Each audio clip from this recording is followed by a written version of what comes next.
Hi, it's Pat the Sales Engineer, and we're into our fourth chapter, I guess we're going to call it,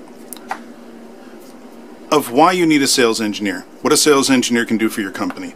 The next part of the company that a sales engineer interfaces with and works with, as we go around the diagram we started out with a couple of editions ago, a couple of chapters ago, is engineering and development. Sometimes they'll take care of support, QA, things like that. Anything to do with product, features, bug fixing, manufacture, assembly, that kind of thing. Excuse me. A sales engineer, to put it basically, helps make engineering and development accountable so they get the justified support and resources that they need. And really, we're not going to see this change a lot for the various different departments that a sales engineer supports, because in effect, what a sales engineer will do is they'll take Department A, Department B, and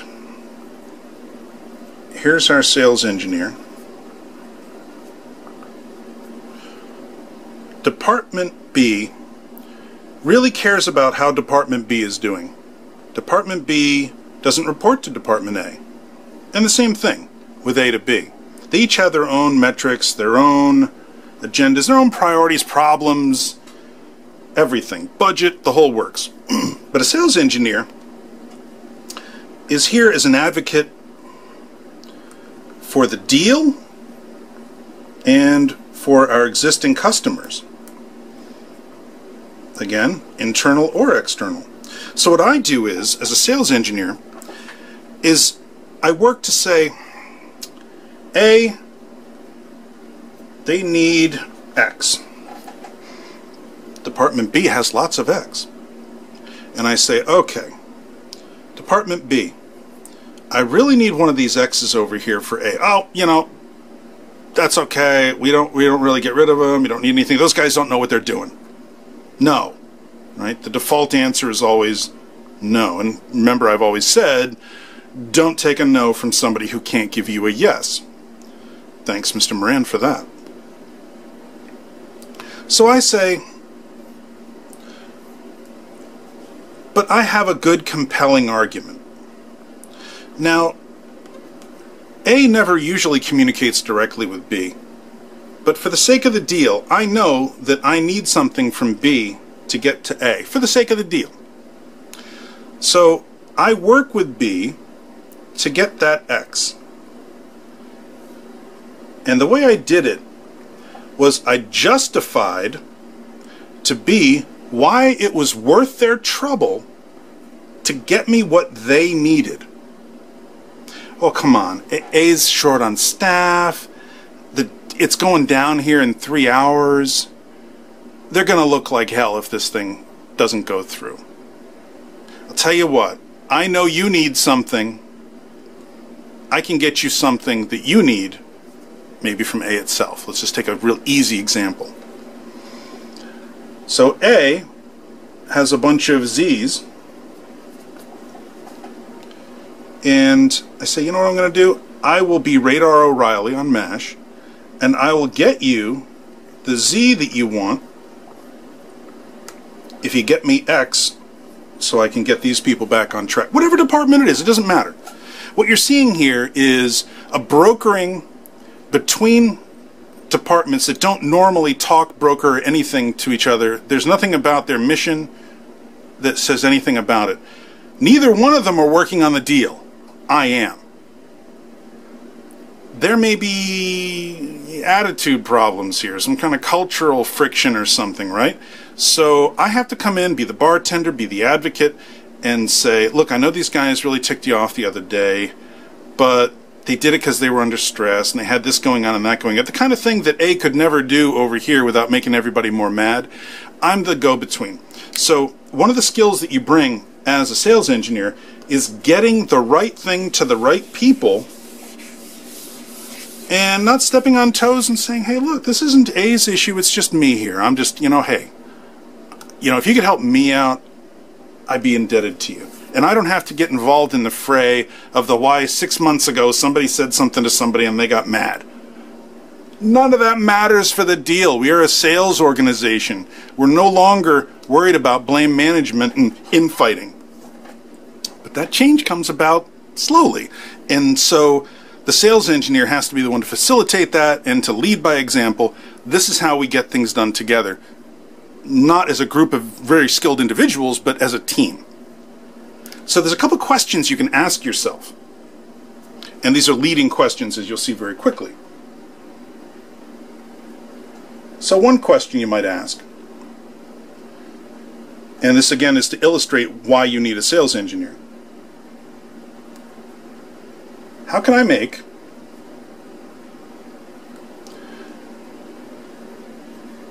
and when I say make, by the way, psychiatrists freak out when I say this. When I say make, I mean how can I help, how can I facilitate, whatever. I hope we're all grown up enough that I can just say how do I make. How do I make engineering and development, I'll just abbreviate engineering and development, more successful in supporting my current and what I like to call future customers. Who's out there doing that? Who out there asks that question? Sales engineers do. Another question. What does each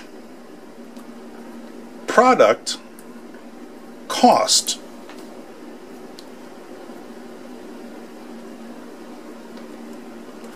From, and this is interesting, an engineering, remember we're doing things like we create the product but we also support it in engineering, and development, which is broadly speaking to modify our existing offering and to improve. I didn't want to use bug fixing here. Some people get upset. Viewpoint. Let's read that again. What does each product cost from an engineering and development viewpoint? Well, remember, we pay in a customer-focused organization, we pay engineering to accomplish X. It could be a new feature, it could be... Engineering says, I need this much money to support your customers. You have this many customers, it costs me this much per year to do each one. Engineering says, I need headcount. Why do you need headcount? Justify, justify, justify. Justify. Engineering is used to doing things, numbers, mechanically, put it down on paper, concrete. So, okay, we help them be accountable by doing exactly that. A sales engineer will say, what does each product cost us from your perspective? Answering this question answers a lot of other questions, as you might imagine. But remember, we're all here for the almighty dollar. The next question you'd ask, are we creating, and this is a great one, are we creating features per our product development manager? I hope you don't mind me using the initials here instead of writing it all the way out. We went over this in an earlier chapter, and the product development manager later is going to get his own chapter. So forgive me for that. Product development manager controls features and such that will sell. And when I ask this question, I don't want a yes or no. I want to know numbers. How much? When? And what do you need to do it? So a yes and a no, not good enough. Because then the next question is going to be, of course, are we adding the highest bang for the buck, the highest priority feature first. So simply saying that feature or the request of engineering should or shouldn't be done, that isn't good enough. We want to make sure that every dollar we spend today gets us as much dollars back as it can first, before I go down to the next one to get a little bit less out of, or the one I have to pay more for. Okay? The product development manager uses information that I get from engineering, the roadmap, the stoplight report, all that the other things that engineering uses in order to make those decisions. And that's how I'm working with engineering and product development. Remember, we said A and B. The next thing is each decision, and by the way, when we talk about money and selling, these are terms that engineering and development don't use ever. So when the sales engineer walks in, sales engineer, get it? We get the engineering, we get the sales. So we understand that we have technical complex products. We also understand that money moves the world. So I'm asking engineering questions and digging in and helping people discover this information with engineering. Say, okay, let's look here, let's go there. I know how to do this as a sales engineer. Work for lots of companies doing this. Because money counts, money matters. Engineering, money doesn't matter. I just want to do what I'm doing. Features matter, product matter, bug fixes matter. Quality of the product is number one, not the customer. Engineering's not concerned with how the customer feels about the product. They're concerned with making the best product they possibly can, given the resources, time, and money that they have to work with. This is how you understand and work with different departments. What's their drivers? What's their problems? How do they define success? Everybody a sales engineer interfaces with will be different. But like the bartender, we have to work and make everybody happy. I talk A language with A, I talk B language with B, but I get things done. So, is each decision, I mean, we had a whole separate box here for just decisions in the earlier chapter when we did the overall. Is each decision based on making a positive impact?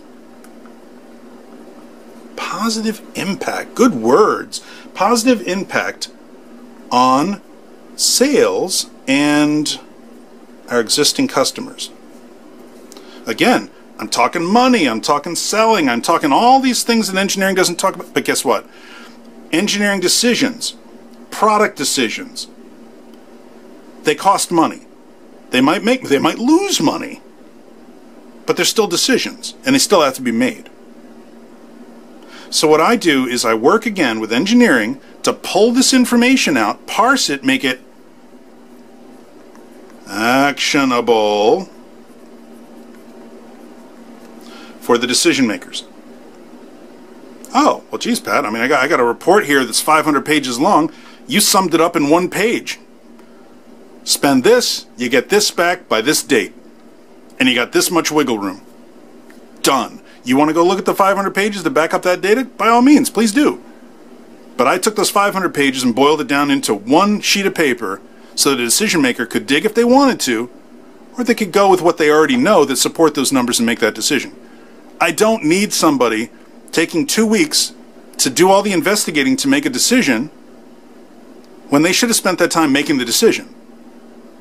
Right? We don't want to get decision makers digging like somebody working on a car who has the hood open and doesn't even realize the car's rolling down the hill. That's what a sales engineer does in that particular case. Let's see, it's a better way to, no, it's not really a question.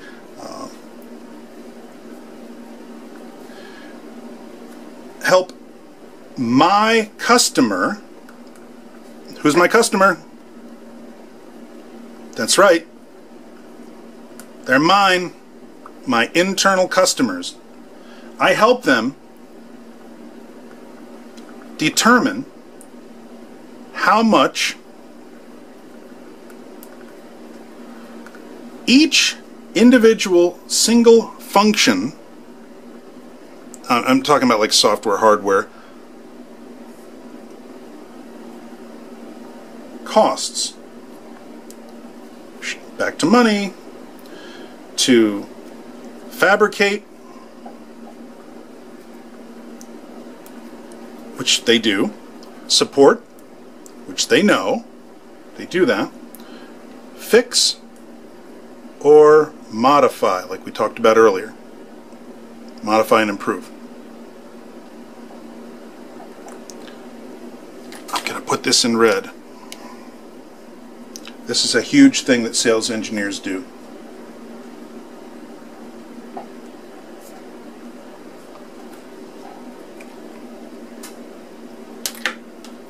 Let's take a look at this.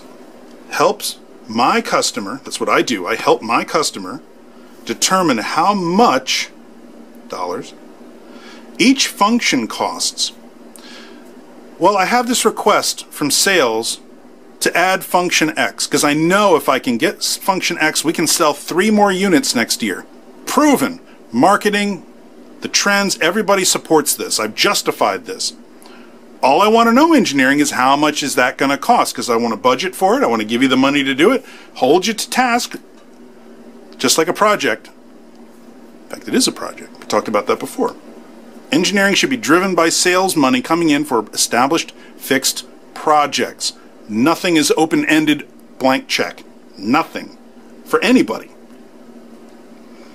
They create, they support, and make good all the stuff. But how much does it cost?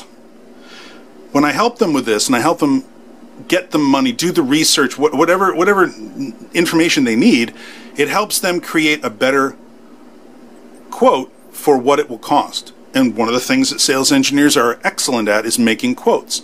We're the ones that write the proposals and the quotes. Everything that goes to the customer goes through the sales engineer. We're the salespeople's writers. We're the authors of those. So, another question you should ask yourself. Are we deciding on engineering, well, I'll just put this in brackets, engineering and development expenses? They have expenses just like us, just like them, just like them, just like everybody. Based on budgets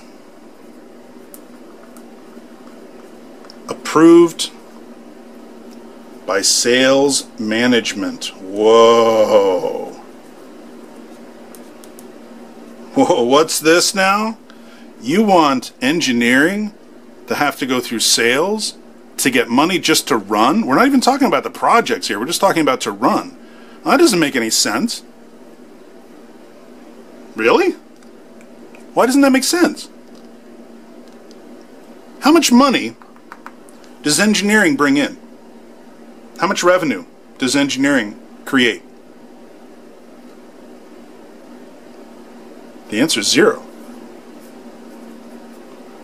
There's nobody out in engineering running around closing deals. There's nobody out in engineering cold calling. It's not happening. Engineering does not generate revenue. Engineering spends revenue. In fact, you could probably say everybody except sales spends sales' money. And that's why when you follow the almighty dollar in a company, you get clarity, you get focus. You understand that you're not an engineering company making engineering products for sales to engineers to be used by engineers for engineers. No, you're a sales organization. You can make all the products in the world and fill up warehouses. If not one of them is sold to somebody, you're going to close down. No money comes in. Oh, you made the best product in the world. You made 1 million of them. But not $1 hit the cash register. Now, this is a stark reality of a company that has gone too far down the culture road of being a technically focused company. There's no technology out there that has ever made $1. Not one. No technology can take money out of a prospect's pocket and turn them into a customer. None. It takes sales. We have to do those compelling arguments. If you're sitting on top of an engineering-focused company, you will never be able to succeed in excelling at your goals of positive customer service and the kind of growth that you know you can do in the industry, because you'll always be held back by the fact that, well, we created a whole bunch of features, we're just kind of hoping somebody needs them. When you let go to engineering, you do like what they did with the FA-18 Hornet. When that aircraft first came out, it only had one cockpit seat. Well, it had one cockpit, but it had one cockpit seat. And the pilots couldn't fly it. It was unflyable. Why? Because every single foot, hand, finger, everything, there was a button for everything everywhere. And I mean everywhere. There's a button, switch, lever, display. And the engineers said, and you can look this up, the engineers said, what are you complaining about? There's a button for everything here. No matter what you want to do, you can do it with this aircraft. How can you not fly this thing? And the pilots just said, I don't know what to push. All I want to do is fly. And now you see the difference between engineering and sales. It may function wonderfully, but it's so far off what the market is going to buy that nobody will buy it. You got a million features nobody needs. You're going down a spiral if you're an engineering-focused company, an engineering culture. You need to get back to sales, back to the customer, make the customer number one. Nobody is putting money into your company except the customer. Nobody. No engineer is coming dumping their wallet out every week into the coffers of the company. If they are, I want to talk to them. And by the way, it doesn't mean by just sales management. It means as one of the decision makers. Okay, so you can read into this. I mean, I'm not being literally only sales management drives engineering, right? We have different decision makers at different levels. The point I'm making is engineering going through sales? Odds are if you're an old classic company that is kind of plateaued and kind of struggling, then yes, you're still letting engineering drive. Unfortunately, there's no level of technology that will help your company pay its bills, meet its payroll, any capital asset, nothing. And that's a reality that sometimes is hard to swallow. A sales engineer is your change conduit. The person who's there to show exactly this is how it works and this is why it's going to work, and be the advocate for everybody to say, trust me, this is the way you need to be. Until you cannot rely on customers anymore, you need to be customer focused. Another question that we would ask, and remember I talked about projects back a couple chapters? Ask yourself, do we deal, use we for anybody, with engineering and development as project-based? Now I also worked at a casino running the MIS department there, and we made even our expenses were project-based, right? So I basically said, well, I support 10 different departments. Every time I got an invoice in, I would cut it in 10 based on which one I supported more. And again, I just got that information and sent out 10 different quotes. When all 10 of my departments that I support bring it back signed that they're going to pay for it, there you go. I called it $0 budgeting. I think there's a fancy name for it. But that's how I ran the casino. Largest one here in North America. So, do we deal with engineering as project-based, which would have things like objectives, goals, kind of writing sideways here, goals, milestones,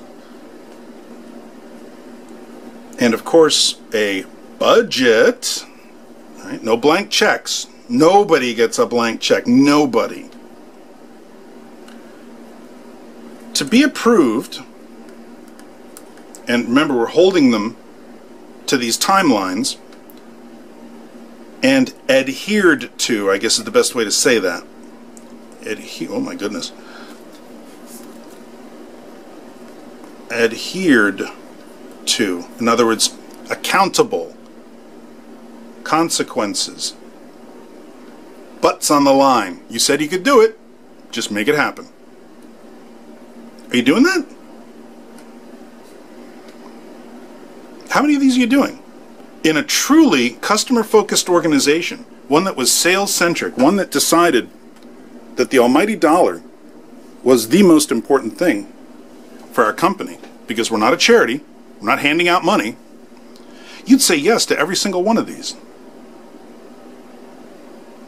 What does my product cost? You'd know. Boom. Every executive would know exactly how much each one of your widgets costs, based on the lights, the rent, how much the floor wax costs, how many you move, how long it takes, how much money it takes to get a customer. The next thing we're going to talk about with engineering and development, to wrap up this fourth chapter,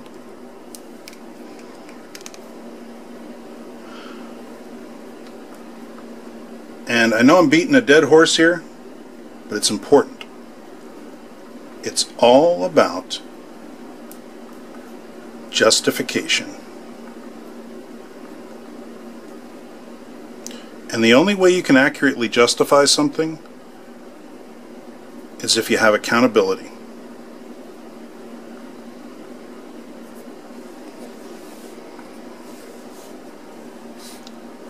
And this is what a sales engineer ensures happens. So, let's take a look at a couple of drawings here. Again, graphically, it's sometimes easier to see and understand the impact of differences.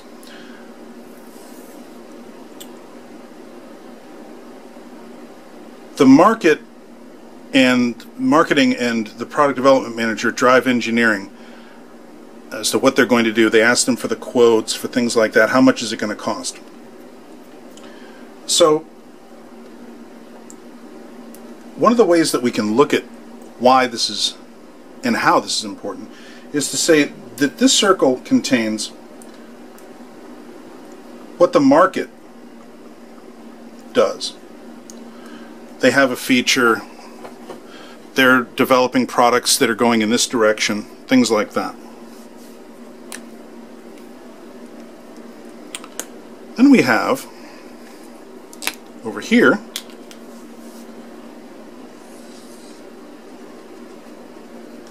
what we do. Well, might not be an exact match.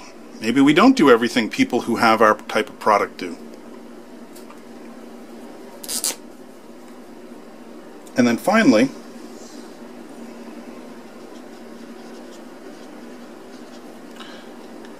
what our customers do.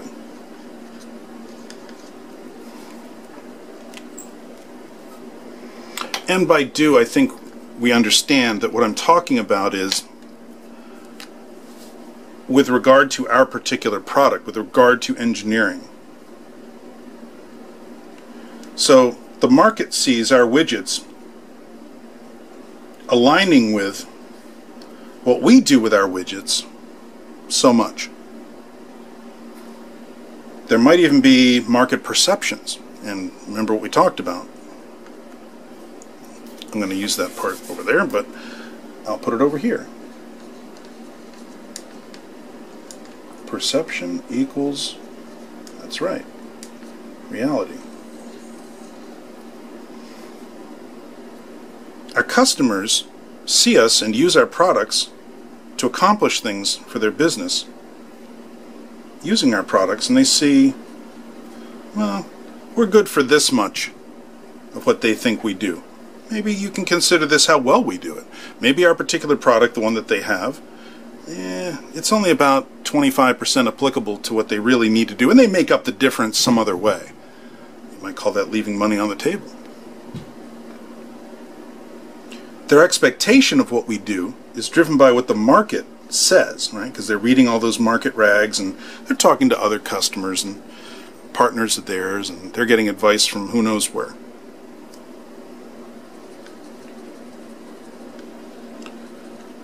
So it's very, very useful to sit back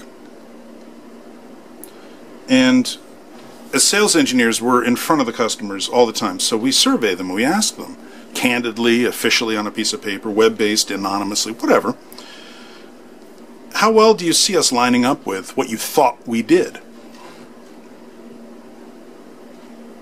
Are we achieving the mission that we originally told you we would do or that you just assumed we did. How's that coming? Have you realized the expectation? You'll sometimes hear me talk about this as expectation management.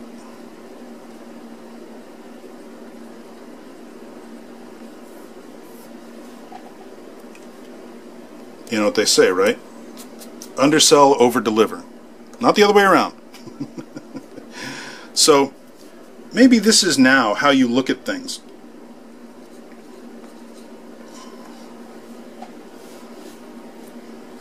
But when you become customer focused, engineering is driven by product management and sales in a different way. We look at things just slightly differently. So tomorrow,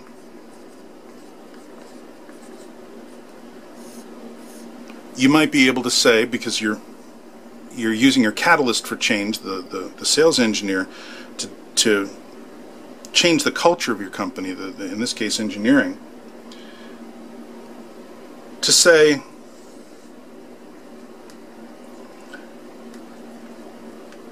where the market is going,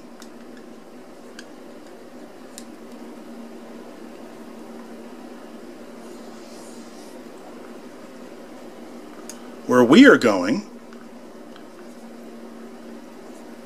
Now, when I say going, we understand that in the engineering context, development, which is at a broad sense product offerings, but also features, and I'm going to say this as perceived applicability. Oh, that's a strange way to say something, isn't it? What I mean by perceived applicability is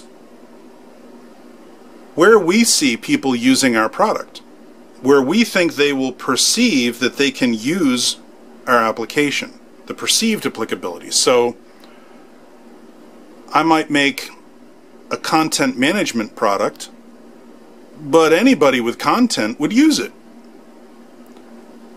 Who has content? Well, content could be books, text, music, unstructured. It could be anything, any kind of information, any kind of data.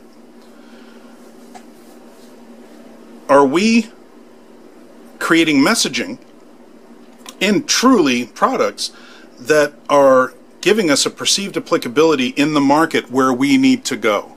Are people using our widgets and seeing our widgets as going with them where they're going? And finally,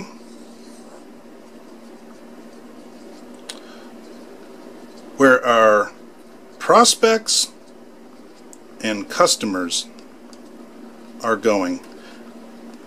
Now, why do we care about that? Why do we care about where the prospects and customers are going with their business? Well, you know what they're taking with them? They're taking their money. If we are no longer applicable to the where they're going and how they're using it, how they're doing business, I'm not talking about features here. We have basically made ourselves irrelevant. And nobody wants to be in a situation where you're irrelevant. If you are not getting constant customer feedback to figure out where this is, where they're going, this is just where they are today. This doesn't help you when it comes time to chart where you're going to go, estimate and predict and forecast. It doesn't help you to know where we've been. What you need to know is this place going to be in business tomorrow? So this helps us for now, but this helps us for tomorrow. If your company has reached an IMM stage, basically the maturity levels that you are now optimizing, not just repeatable or ad hoc, then you are concerned about doing things better, making things better. This is all about that whole opportunity side like we did earlier. This is about fixing things, used to work, catching up.